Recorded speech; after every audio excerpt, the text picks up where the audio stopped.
Dada segbo zeno itozons for ahoy ametire mi kudo le hon mi bi mi mando dagbe anu ejero to omele yo gantan ho bo mi ko ho le pele bo so han ho mi jan kende o mi le yo taiton de die mi ato intro me jele 5 ans e se pe ton yo e zerwe e home me metele me fi mi ton e do kwa izemro we ma plon do ko ton si ale no bo ko ya so mi le yo ye iten kon e se pe ton we ko ifom ton yo 5 ans le yo e ko zerwe do gbeto kan e ko di yo ye di kakazi kan we wo mo ko do mi si gbon to kon le do so mi ando gbe ton mi miato intro me jele de menu ngba sa de so mina itan do ne kana wa gben bo me na ko gbe ple no to vi podo o ahosupo yo e kendo se mon koton wo ye me de le timbo kendo hone o lo tubo o ai gbenu o sen eniyan le hone ngbon yo do de menu ngba sa yo mina gba je me tono mi ko de vole le vodo mi si bo mina so lo so gora me che mblo mi do mina flo ne le bi hui si kanu mi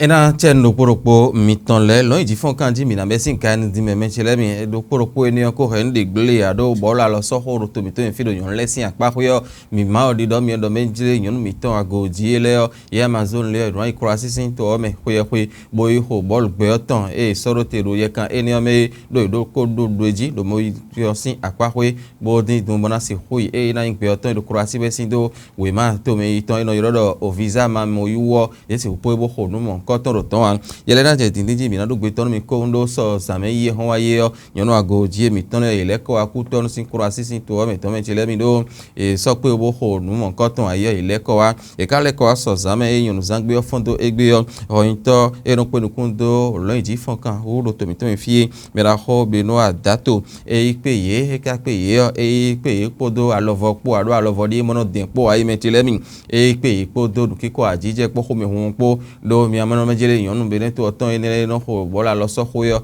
esin ye wa me lo ti to mete esi hubloi e ko no pe nukundo bola lo so ho ro to fi bloi e a ho so bloi ko blo bi hui hun esin ye uchu e ma ho nu mo nko ton cho wa ho ya e ka ho yo e pe ye binu adato e pe ye yo e dogbe ile su ti tengbe so sa me fondo e ho me blo nu mo nko ton me ti le mi bo e kanji we e ho nu mo nko ton wo le ko wa ho yo ko e vi pepe e no yin bo lo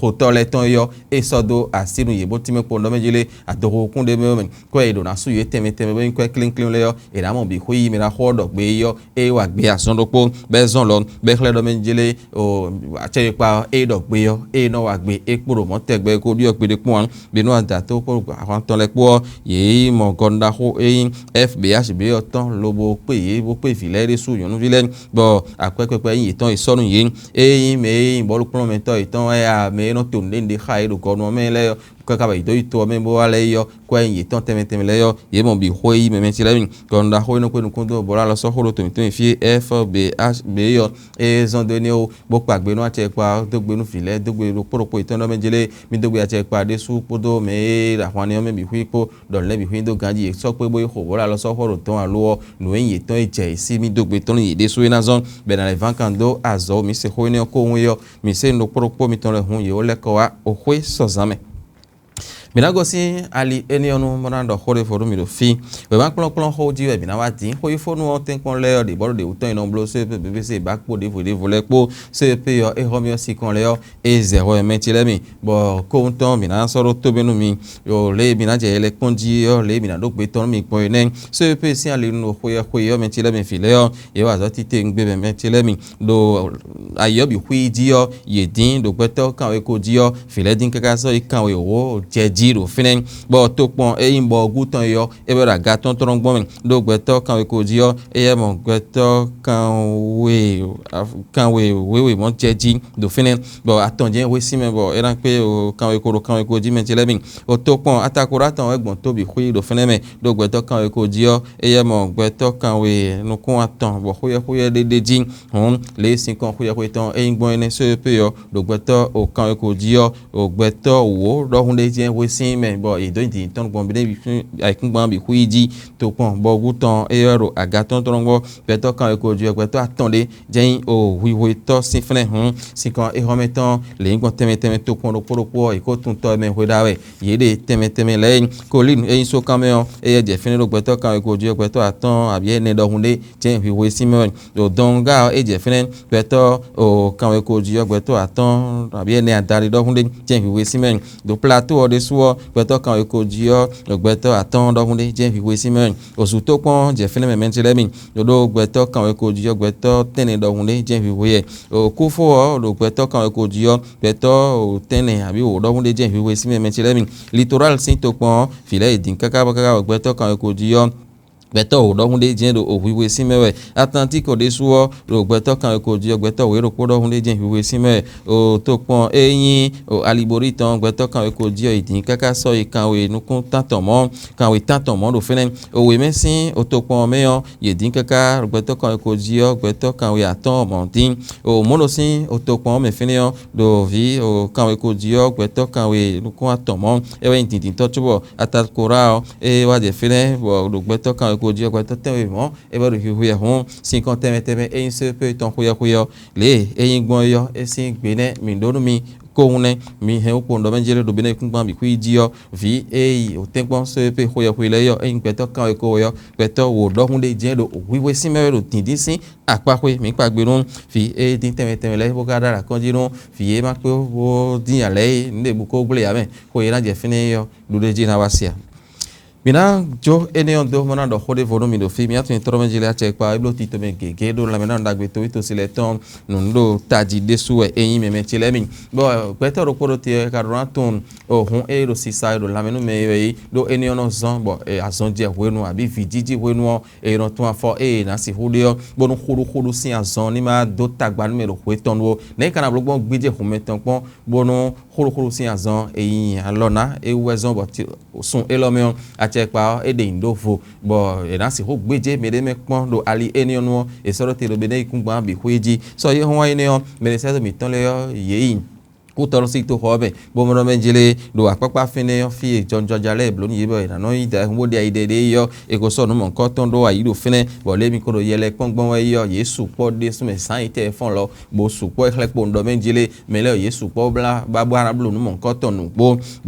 ye me to no mo nkan ton le yo e bi firo ayo ji fine san de zanon e ti me po do menjele nu bo mi wa fi de ko nu we me e ni ve gbeje hun mi ton bo mi atun to me ho da e mi de tin sabiel gbagbola e de so no po generally emi te wa fi lo tio ganten we menjin do mi ma da hun mi ton pon din boton o apa e mi de ya o bonu mi aja si dagbe ayi fiji gbe o ene file don abe azone do to mi ton le hwe nu e de kun pe bublo nu mo ko ton bezon do file no do azon je gbe mi de jin mi ka blo din yo mi na si hu gbopo inu kan nu o khoro si azon e do mi do po mi gbopo e mi na tun bonu fi mi na jile yo le mi na si hu blogbon e mi na da e mi na tun de jin on ti to mete si hu blo ne le blo do ayo ji me chele mi bo ipagbe nu tito meon do doto gan Valencia a Mosul ewe nko e tono yin ewe nkan e pache nu odoto kwe si keko ji ton e ti me pondo menjele nugbo o azon horo de be huru zon yin lande su titengbe bono donu sin bo hwe yo fi tofi no we no to file do tiji me iton wende tin ti on e kana blogbon bonu no mon koton erande puaji yo le azon de boro abo fene hwe ko nu kewe o bo ka nu gba de su titengbe hun eyan do e podo ton pe fu metin bo mako tamende abi bo jepo ayo le suno ni ton ohun etan boro yan no lo ni ton hun ton e o ndo khoro men lo azon le me ne mi na blogbon e o mi si hu no po e o mi si hu no po ami ka no po je le mi na blogbon di yo le tan dan me ready bo e no ton no mo ko to me mo aso o e no ado akwe e ma do nu kun azan kaka o ka ro pe vi na si hu blo egbediyan no egbediyan for no e de wa che pa soro ti obin bi hiro bi blo de jin fi to fi no le do na ton bo na ton mo na blo nu mo ko to gbogbo inu kan nu azon de jin enele bi hu ye zon bo sun lo a ho so no soro te ro be ne kun gba bi hu ji bo yen na si ho do tito me na si ho blo no no gbeje me pon do fune yo egbeje pon bo ihun to yo ele ni cheju afotan sinkan e o ze ho to lobo endo adopo agbopo ana tun le kana blogbon ira le timi nu sabi ele ko atimi pon do mejele azan le mi segbon le no donu sin le su titengbe e ma ka tun wa na donu sin yon le kan reji e wa zomi ya na de subo hun do bo wa bo na si ho blo onu mo nko ton do me ho me mo afi mi na di sole le yo e de so na so azan ko e ma ro nu kwa mi aje sinzanji to gan do le nu bo menji do tanda me ready bo e do na pla fi me ton le bo wa blo nanu e ma blo wa ne blo no fi to fi no de so ma blo e lo blo e do khon ton bo ja me de dagbe hun e blo ko cho je pe me mo an to jije o de so enu ahemi ya mi wa do so de ti enele bi huyo e kaya blo ti do me ho enu eno gbopo inu konu azon de melete ton gbon so po bo afne yo e khlepo ndo mejele a ido hudo ton gbode ti hun me eno sin kon ton e da pla je kenu po bona ti menu a mi gbeje hun to e pon me le mi mo gbon di o ado khuru me o ado amele am lo gbon de le pe tanele bi hudo ayoji azon po bo tintin menu me hun ero me bi hu da po ndo mejele fi de yin bo so ti to mo kon ton so do le yo me bi hu ni ya wa bo iblodo o me hu no lo Pingo sin dia dio la mena na gwe hodo mi dio mi na iklon di ala vo en agbo me kala viton en me la ho piye me le voyon o ben sin kulo metor da ho enion e ho susu ni do fene bo so ye ho wayo nu wai hodo di tiyan e be bo dindinu egbe me tele mi na je ele ponji bo le to nu ogbon fene yo mi na do o gbe tonu mi Hota eji ete zizon huye endo menjele alite mi kan si hogbon wala te mi kan si hoblo e ho medin bo malemle do me gbe dio e kan do nu kan ido nu mo koton diyan si ho mo kwan dio e korote hon o mele voyon sin titome e blodo fine yo ne na blogbon kaka bo nu kan na se hotin me gan do kun di ala vo e wa me ko kun je kun iji ala vo vida yi boko ado alide alide nu din boko yin kan dede yo enele bi hui e we e ple do fine me o don pevu John Georgia me ikoro ma plon wele me mana hele to teme le yo bi huye wa no mon koton sin odorun ye hwero ya misha no ya to vi pa ya me ko ve to intoro benjele no mon koton kamile bi wa odotor me mentile mi to lo no ira be yo asia ha e bi den to ton yo e we idi me la ho o Rafael yebu e to le do fune yo e to so gbeji ti me pondo benjele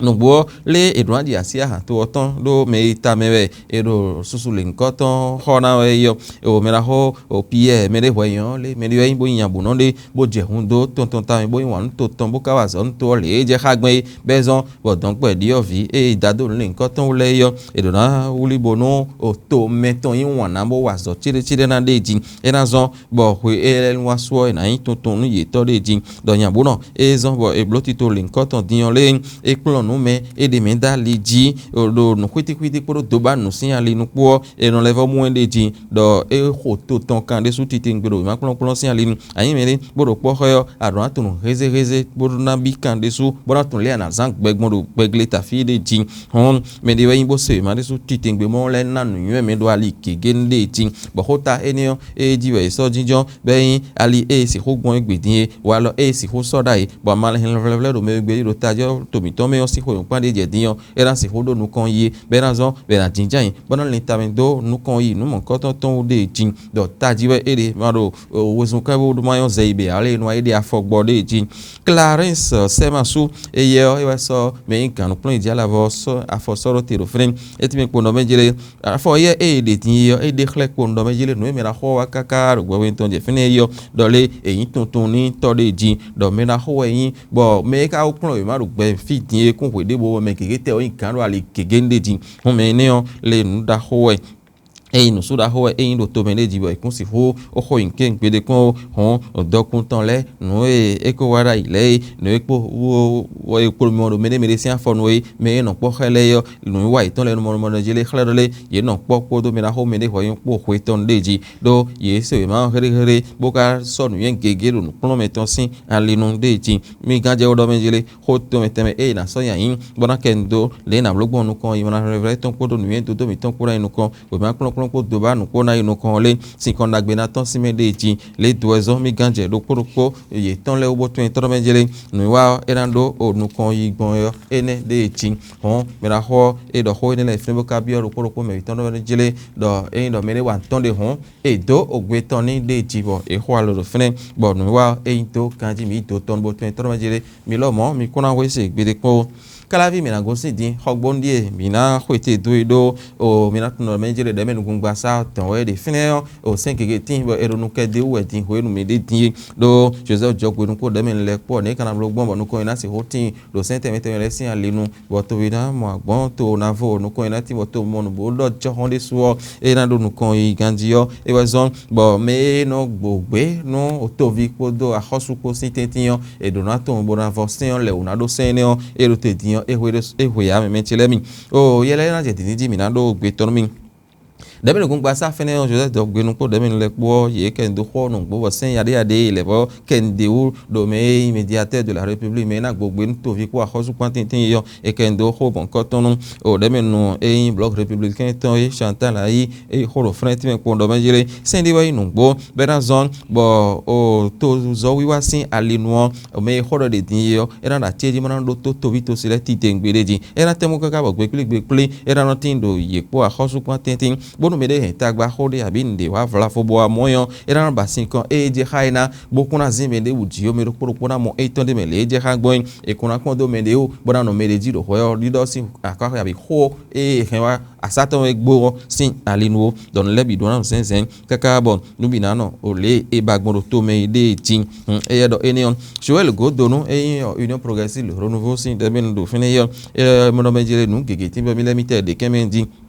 do o me hodo de timbo era se hono azinpo mon koto imana gbo o wenu to vi podo ahozu po hwetonu ye do o ndele timbo e kaduna ton de jin do ndele e hodo de fine din yo e kuna no sota me do hodo to me o we go e kuna no do ho pata hwe hodo to me fio e do hwe to le ko do hwe hodo yo e ya no de mara e hwe ho kun si mo e si ho ro mo pele pon we go e no do hwe hodo kan e ya no so an ton sin de mara so de me fun ya e kuna mo pele pon me we God e de hoe we e na no kendo teme le de tin hon e do hoe nele kaka soido bo le mogbon e le mira hodwa de afogbon e me immédiateur de la République mona gbogbe mona gbo hodo no to vi poro to hosupo enele bi hio le ngbon ni o hon to e no pe nkun to we horo to mi to fi yo e gun apa ni hoe yo e do home o Yvon de chez nous e le so e wa no mon koton sin o domain e tin po do menjele no boy hoe de men le do di do teme le e vinu emile so titengbe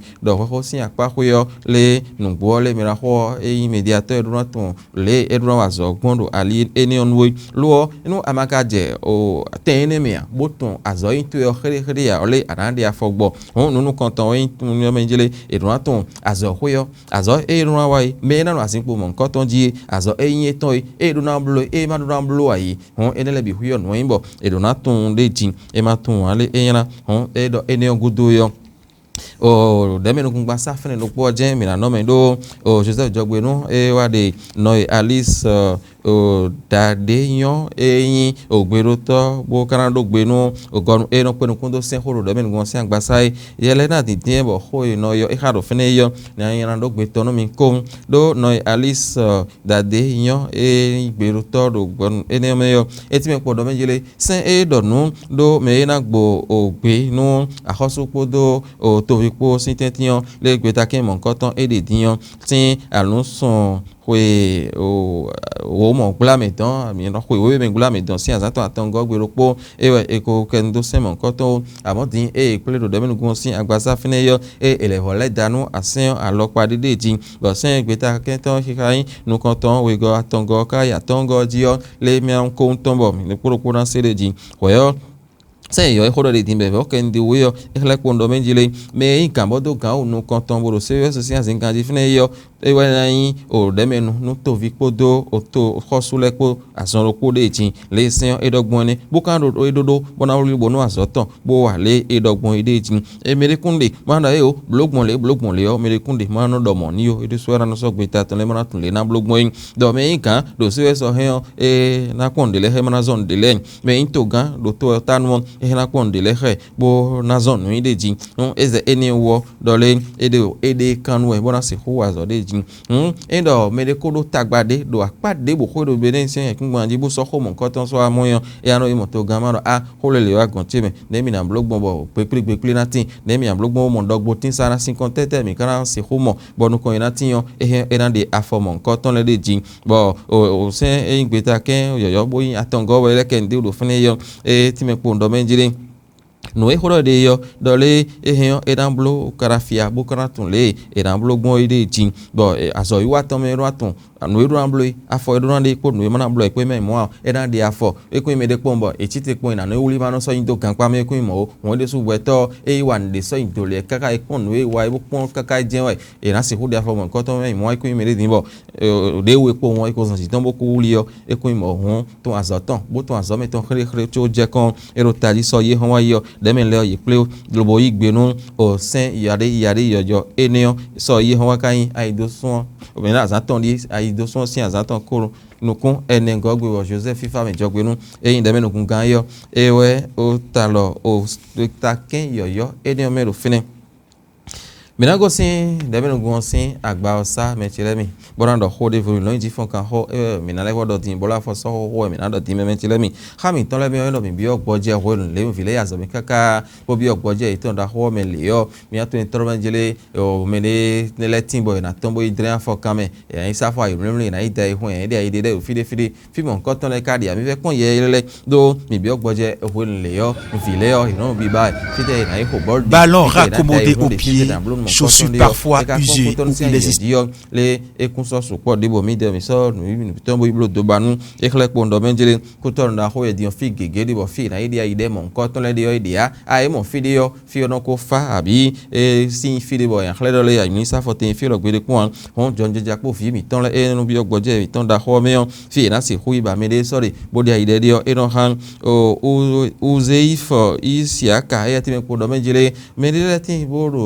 George abi vi mi ton lebo etunu gandi khere lo ndi fon kan sin alinu e karo mo tuo fie nai bo dremende bo ba mede so bo fo no mo ko ton blo wewe kun de ro binsin akun gbandio mayoro intio de votin bo ti me po ndo menjire nu gbole o megegeti bo ton bolo afoso ho gandi ro to mi ton fi mendi no fie kan ai lo bo fo mede gbeje pon bo da ehun bo da ide bo dren fo kan me bo blo lo ndi fon kan sin wa teme on e kun ka so ko ro be kun gbandio e se o pe no mo ko ton bo blo mo fi biole e na yon de so titengbede ji bo Wenceslas yon khwe nu e ti mi po no menjire e bi okwoje khwe le yo dole mi no gbo ada ihun oporopopo do no ve mi ton lepo do e ma no mo ko ton blo e kuno vivi me o de ji fi kana blo de yo e kun de o ti khwe le yo le fi pepe e fe do khai ton le me bo jija fi bile bi don fa bo yin baba bo fi en ho bo lo de no level hande ji on en house si ho pe o no clean le bo blogbon ku to na bi khade me le e na yon de so titengbede ji e kuno nu gain de ba menji no clean de fe si roblo gbogboje hono abi e pon de na iba me de sole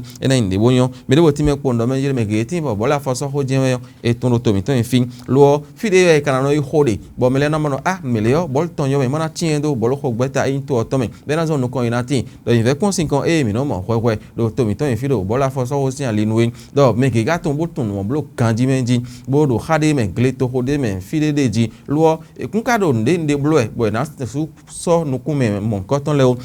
fi na se roblo be na no ide mon koton le de akosu se pe bo blo le e na yin nu dagbe nu to bo na yin dagbe do lo yin ji fon kan sin ale nde suwo mi ba do ni wo to itonjere mi na do o gbe tonu mi me ale ko sin ne ngudu bo mi he wale do te mi eje mi ko de ne me na che no poro mi ton le mi me no gbeji mi bo no pon mi ton le kwe yo e na che mi lo gbe o gbigbo akulo ngbedo to ma wa te ni gbe yo ho de voyo mi na he wa mi kudo ya ise